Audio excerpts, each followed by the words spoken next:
पूरी रात पढ़ाई करने के बाद, मेहनत करने के बाद जब रिजल्ट नहीं होता है ना, तो बहुत तकलीफ़ होती है, बहुत बुरा लगता है। लेकिन इन सारे दुखों को त्याग कर, दुखों को भुला कर एक नई शुरुआत करना होता है, क्योंकि हमारे पास कोई ऑप्शन नहीं है, हार नहीं सकते। अरे समय समय की बात है, जिसका आ गया वो छा गया, और जिसका नहीं आया उसे कोई पूछ नहीं रहा।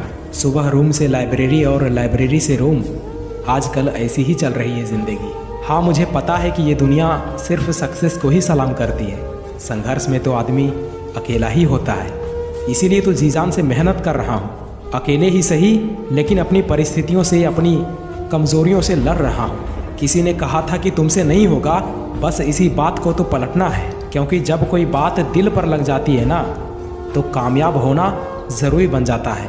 और मैं कैसे हार जाऊँ इन तकलीफ़ों के आगे। मेरी तरक्की की आस में मेरे माँ बाप बैठे हैं, गलतियाँ भी होंगी, गलत समझा भी जाएगा, ये ज़िंदगी है जनाब, तारीफ़ें भी होंगी और कोसा भी जाएगा। जागते रहना, पढ़ते रहना, क्योंकि पिता की फ़िक्र को फ़क्र में बदलना है तुम्हें। इसलिए हार को भी सहना सीखिए, क्योंकि हर रास्ते पर जीत लिखी नहीं होती। याद रखना, जिसने संघर्ष को अपना साथी बना लिया, समझो उसने इस दुनिया में खुद को काबिल बना लिया। बिना त्याग के कुछ हासिल नहीं होता दोस्त। सांस लेने के लिए भी पहले सांस छोड़नी पड़ती है। और याद रखना, पढ़ाई में आलस करना और लाइब्रेरी में जाकर मोबाइल चलाना माँ बाप के बलिदानों का मजाक उड़ाने के बराबर होता है।